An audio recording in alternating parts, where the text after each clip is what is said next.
राजस्थान में इसी साल के आखिर में विधानसभा चुनाव होना है। चुनाव में अभी भले ही वक्त हो, लेकिन कांग्रेस और राज्य की अशोक गहलोत सरकार के खिलाफ बीजेपी के तरकश से बयानों के तीर निकलने लगे हैं। पीएम नरेंद्र मोदी आज राजस्थान के नाथद्वारा पहुंचे और एक बार फिर से राजस्थान के मुख्यमंत्री अशोक गहलोत को मेरे मित्र कहकर संबोधित किया। दिलचस्प बात यह रही कि भाषण की शुरुआत में पीएम मोदी ने गहलोत को मित्र बताने के तुरंत बाद उनका और उनकी पार्टी कांग्रेस का नाम लिए बगैर तीखे हमले करने शुरू कर दिए। पीएम ने नाथद्वारा में श्रीनाथ जी के दर्शन किए और नाथद्वारा में 5,500 करोड़ रुपए से अधिक की परियोजनाओं का लोकार्पण और शिलान्यास किया। बाद में एक जनसभा में पीएम मोदी ने अपने संबोधन में केंद्र की विकास योजनाओं और कार्यों के बारे में बताना शुरू किया। पीएम ने कहा, आज देश में तरह तरह के इंफ्रास्ट्रक्चर पर अभूतपूर्व निवेश हो रहा है और काम हो रहा है। रेलवे की बात हो या हाईवे या एयरपोर्ट, हर क्षेत्र में भारत सरकार हजारों करोड़ रुपए निवेश कर रही है। इंफ्रास्ट्रक्चर पर जब इतना निवेश होता है तो उसका सीधा प्रभाव उस क्षेत्र के विकास पर होता है, जिसका लाभ स्थानीय लोगों को मिलता है।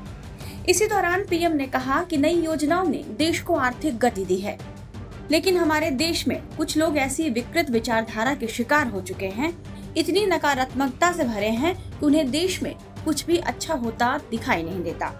सुनिए पीएम मोदी ने क्या कहा।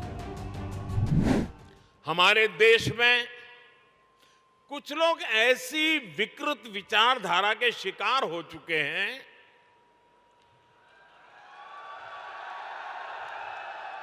इतनी नकारात्मकता से भरे हुए हैं, देश में कुछ भी अच्छा होता हुआ वो देखना ही नहीं चाहते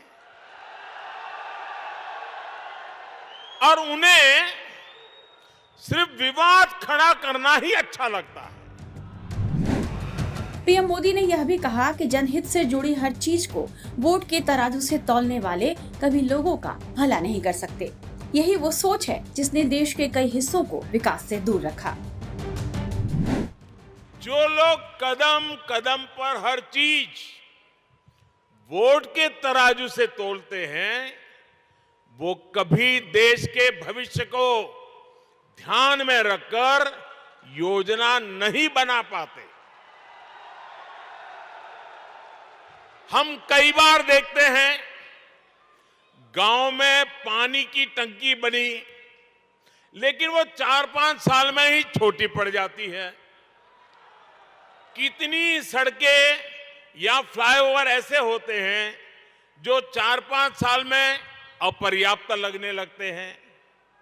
हमारे देश में इसी सोच की वजह से इंफ्रास्ट्रक्चर के निर्माण को प्राथमिकता नहीं दी गई। इसका बहुत नुकसान देश ने उठाया है। आपको याद दिला दें कि पिछले महीने 12 अप्रैल को पीएम जब जयपुर में आयोजित वंदे भारत एक्सप्रेस के उद्घाटन कार्यक्रम में वर्चुअली शामिल हुए थे, तब भी उन्होंने अशोक गहलोत को मेरा मित्र कहकर बुलाया था। आपका मुझ पर इतना भरोसा है कि आज वो काम भी आपने मेरे सामने रखे हैं।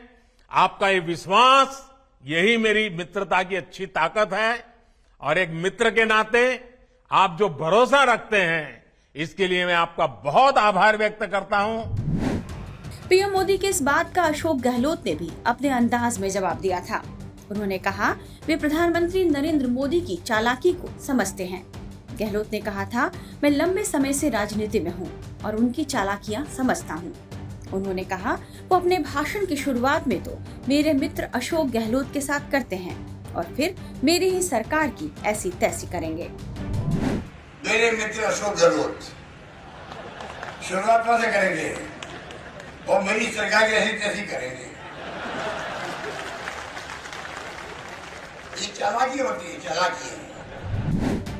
कहा जा सकता है कि जैसे जैसे राजस्थान विधानसभा चुनाव करीब आएगा, पक्ष और विपक्ष में ऐसे वार और तकरार और देखने को मिलेगा। टाइम्स नाउ नव भारत डिजिटल की रिपोर्ट।